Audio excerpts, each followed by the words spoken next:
오늘은 계시록 변론 증거 25번째 시간입니다. 7장 두 번째 시간입니다. 오늘은 9절부터 17절을 통하여서 능히 셀 수 없는 무리와 이제 어린 양의 피에 희게 된 무리에 대해서 변론해 보도록 하겠습니다. 먼저 9절부터 12절까지 봉독해 올립니다. 이일 후에 내가 보니 각 나라와 족속과 백성과 방언에서 아무나도 능히 셀 수 없는 큰 무리가 흰 후를 입고 손에 종려가지를 들고 보호자 앞과 어린 양 앞에 서서 큰 소리를 외쳐 가로되 구원하심이 보좌에 앉으신 우리 하나님과 어린 양에게 있도다 하니 모든 천사와 보호자와 장로들과 네 생물들의 주위에 섰다가 보호자 앞에 엎드려 얼굴을 대고 하나님께 경배해 가로되 아멘. 찬송과 영광과 지혜와 간사와 존귀와 능력과 힘이 우리 하나님께 세세도록 있을지로다. 아멘 하더라. 7장 앞에서는 입맞은 자가 14만 4천 명이라는 것을 변론해 봤습니다. 여러분들 확실해야 될 것은 입맞은 자가 이스라엘이라고 그랬는데 이거는 육적 이스라엘과는 상관이 없다는 걸 분명히 말씀을 드렸습니다. 승리의 용사들, 피로 산 백성들 중에 하나님 앞에 어떤 신분이냐? 왕권 받을 신분들이 14만 4천 명입니다. 이걸 정확히 모르니까 갖가지 억측이 나오는 거거든요. 한마디로 말하면 한 나라를 이룰 때 백성이 있어야 되는 것처럼 지도자가 있어야 되거든요. 그래서 지도자 14만 4천 명을 인간 중간의 변화성도로서 백마탄 군대로서 뽑아지는 역사가 계시록 7장 인치는 역사다. 그렇게 말씀을 드렸습니다. 그러니까 14만 4천 명도 이게 상징적인 숫자가 아니고 정확히 14만 4천 명이라는 걸 아셔야 됩니다. 먼저 변론을 보시면 알 수가 있고, 그럼 보세요. 이일 후에 그랬죠? 14만 4천 명이 이제 입맞아서 이 사람들의 사명을 하게 되게 된 일이 이루어지는데 그 일 후에 또 무슨 일이 있느냐? 내가 보니 각 나라 백성과 족속과 백성과 방언에서 나오는 능히 셀 수 없는 무리라 그랬죠?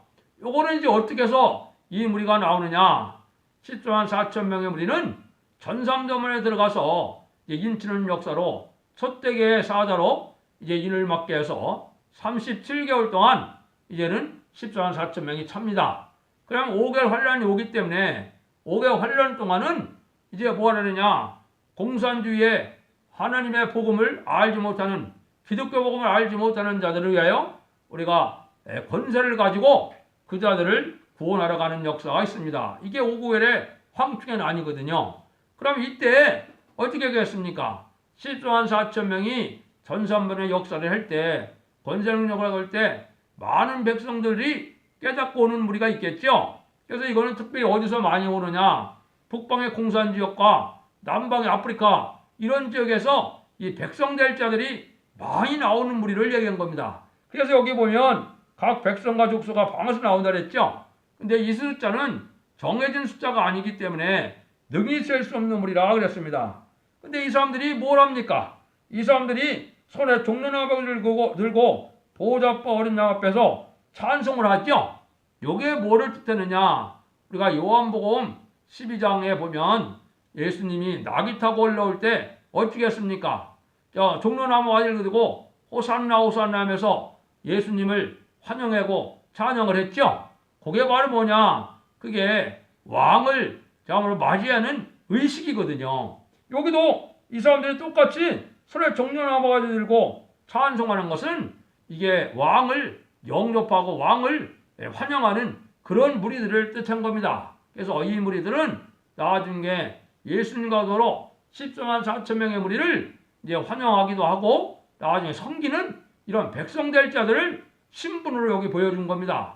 그렇기 때문에 이것도 각종 억측을 가지고 있는데 이것도 그것이 아닙니다. 이 사람들은 이는 맞진 못했지만은 뒤늦게 회개하고 돌아와서 이제 신앙이 장성은 언제 하느냐? 이분들은 신앙 장성을 후 3년 반에 예비처로 인도받아서 거기 양육받는 기간이 있습니다. 후 3년 반 42일 동안 양육받는 기간에 신앙이 장성하고 천년 동안도 죽지 않을 몸으로 되는 겁니다. 이 사람들은 변화승천할 몸이 아니기 때문에 그런 은혜까지는 받지 못하고 이제 깨끗하게 이런 역사를 받는 거라고 해서 여기 보면 흰 옷을 입고 그랬습니다. 그래서 완전한 원죄와 자범죄를 소멸시키는 그런 은혜를 받아서 천년 동안 죽지 아니할 이런 몸이 된 백성들을 뜻한 겁니다. 천년왕국의 백성들은 범죄하지 않으면 죽지 않게 되는 겁니다. 그래서 이 사람들이 그거를 하는 것이 있는데 이게 이제 궁금하니까 13절에 이렇게 물어보죠. 장로 중에 하나가 응답하여 내게 이르되 이 흰 입은 자들이 누구며 또 어디서 왔느냐. 내가 가로되 내 주여 당신이 알리다 하니 그가 나더러 이르되 이는 큰하늘에서 나오는 자들인데 어린 양의 피에 그 옷을 치러 희게 하느니라. 여기 분명히 얘기한 것 중에 하나가 바로 뭡니까? 큰 환란에서 나온다고 그랬죠. 이 말은 큰 환란에서 나온 사람들은 큰 환란은 뭐를 뜻하느냐. 이제는 앞으로 마귀가 지금도 공중권세를 잡고 있기 때문에 이제 세상을 좌지하려는 그런 역사를 하지만 14만 4천명이 다 차면은 마귀의 사함이 끝났기 때문에 마귀의 사함이 땅으로 쫓겨내려오는 겁니다. 쫓겨내려오는 기간이 이제 5개월 황충의 때 쫓겨내려와서 그 자들이 이제 14만 4천명이 들림받을 때 3차 세계대전을 일으켜서 공산당 세력이 3차 세계에서 이기는 겁니다. 그때 미국을 비롯한 자본주의 세력들이 하나님의 심판을 받기 때문에 계시록 9장 14절에 보면 3분의 1이 죽는 그런 환란이 옵니다. 그때부터 후 3년 만에 들어가서 짐승통치, 이게 악한 자들이 공산당이 세상을 다스리는 세상을 이게 큰 환란이라 그런 겁니다.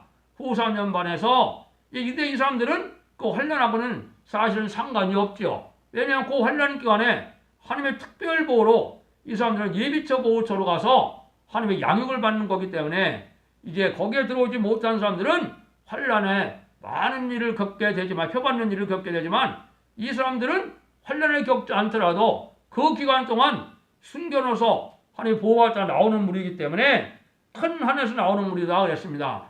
근데 이 사람들은 이제 어린 양의 피에 옷을 깨끗하게 씻었다 그런 것처럼 아까 말씀드린 것처럼 원죄와 자범죄를 씻는 그러한 은혜를 받는 겁니다. 3년 반 동안 양육받을 때 그런 일도 해서 이 사람들이 구원받은 무리라는 걸 알려주는 건데요. 이게 전 세계에서 나오는 이제 능히 셀 수 있는 무리가 돼서 구원받는 무리를 우리에게 알려준 겁니다. 근데 이 환란에 대해서 조금 더 말씀을 드려보면 이 환란은 큰 바람으로 이제 보여줬던 환란인데 땅과 바다를 해할 바람이라 했습니다. 이거는 세계적으로 터져나온 환란인데 전멸의 환란이다. 말세 복음 자체는 환란과 재앙에서 구원받는 복음이기 때문에 심판의 환란은 필연적으로 오게 되어 있는 겁니다. 이게 와도 되고 안 와도 되는 게 아닙니다.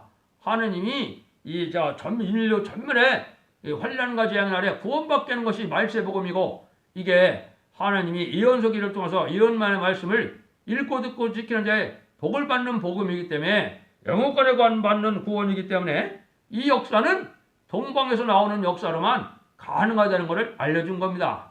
그거를 우리가 차차 더 확실하게 배우게 되는데요.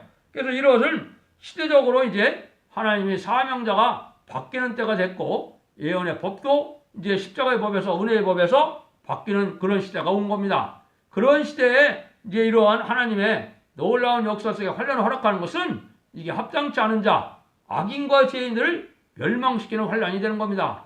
그래서 3차 대결을 통해서 후 3년 반 동안에 짐승의 표를 받는 그런 기간이기 때문에 그때는 어떻게 해야 된다 했습니까? 믿음을 지키려면 죽음을 당해야 되고, 믿음을 못 지키면 표를 받아야 되는데, 표 받으면 이게 심판을 받아서 지옥을 가는 그런 일이거든요. 그래서 이 무리들을 하나님이 특별히 보호해서 나오는 무리 동안에 세상에 이루어지는 날들을 큰 환란이라 그런 겁니다. 그래서 우리는 이제 무장을 갖춰서 성적인 종들은 이제 실현 4점이 차가하면서 실현 4점이 차는 자들은 이렇게 왕권을 받는 지배급이 되고, 환란 중에서 나오는 자들은 백성이 돼서 섬기는 역사로 되는 겁니다. 그런데 여기 어린 양의 피로 씻었다 그랬죠? 근데 어린 양의 피에 대해서 우리가 조금 알아야 될 내용이 있습니다. 첫 번째는 이스라엘 민족의 애굽에서 재앙을 병고 나올 때 어린 양의 피를 문설주에 바를 때 재앙을 받지 않고 그 백성들이 구원을 받아서 가나안 복지에 들어가는 역사가 진행이 됐죠. 그러면 하나님은 시대적으로 어떻게 역사를 하느냐? 첫 번째 이 시대에는 구약 시대는 뭡니까? 오실 메시아를 믿는 믿음으로 이제 제사를 드려야만 하나님이 받으시는 겁니다. 근데 그때 당시에는 이방인은 제사를 드릴 수 있었나요? 없었나요? 없었거든요. 할례 받은 이스라엘 백성들만 드릴 수 있는 거거든요. 그 사람들은 생명이기 때문에 그렇습니다. 그래서 이 구약 시대는 오실 메시아를 이제 믿는 믿음으로 이 양의 피를 갖고 제사 드렸을 때 이게 하나님이 받는 제사가 돼서 이제 이스라엘 백성들로 구원에 받는 무리들이 되는 겁니다. 그런데 예수님이 이제 와서 십자가에 돌아가시고 난 다음에는 법이 바뀌었죠. 이때는 바로 뭡니까? 오신 메시아를 믿는 그런 시대가 된 겁니다. 그걸 이제 예수님이 이제 사마리아 여인에게 얘기를 했죠. 요한복음 4장에 보면 이렇게 이야기를 했었어요. 여자여 내 말을 들으라. 이 산에서도 말고 예루살렘에서도 말고 너희가 아버지께 예배할 때가 이르리라. 너희는 알지 못하는 것을 예배하고 우리는 아는 것을 예배하노니 이런 구원이 유대인에게서 나비니라. 아버지께 참으로 예배하는 자들은 신령과 진정으로 예배할 때가 오나니 이랬죠. 요거는 알지 못하고 드리는 제사가 됐는데 이제 아는 제사로 드리는 때가 온다는 거죠. 이거는 예수님이 십자가에서 이제 영원한 속죄의 제사를 드리고 난 다음에는 예수 그리스도의 보혈로 드리는 제사는 알고 드리는 예배인데 신령과 진정을 드려야 된다 그랬죠. 영과 진리 충만한 예배를 드리는 걸 얘기한 겁니다. 이런 예배를 드려야만 지금까지 2000년 동안 이제 이방인이 죽었던 영혼이 살아나서 중생을 받아서 하나님의 백성이 되는 제사를 드리는 겁니다. 그런데 이제 우리가 말하는 이 환란 때는 또 그게 아닙니다. 이제 전성전만에 들어가게 되면 계시록 11장 6절에 보면 그 종이 예언하는 날 동안 하늘문을 닫는다 그랬죠. 이때는 또 이제 은혜 시대가 끝나는 겁니다. 은혜 시대가 끝나는 거는 지금도 하나님은 어떤 예배를 받기를 원하시느냐? 다시 오실 주님을 사모하면서 드리는 예배를 받으시는 겁니다. 그러니까 다시 오실 예수님을 기다리는 거는 이제 사모하기도 하고 신앙 준비되고 신앙 준비를 위해서 지금까지는 복음서와 편지서를 중심으로 해서 우리가 주님을 섬겼지만은 예언서 계시를 중심해서 재림절을 영접할 수 있는 하나님의 역사 속에 들어가는 이런 법이 바뀌는 때거든요. 이때는 그래서 뭐라고요? 예언의 말씀을 읽고 듣고 지켜야 복을 받는 데인데 하늘문을 닫는다는 것은 은혜 시대에 그 십자가의 법을 갖고 제사를 갖고는 은혜를 받지 못하는 겁니다.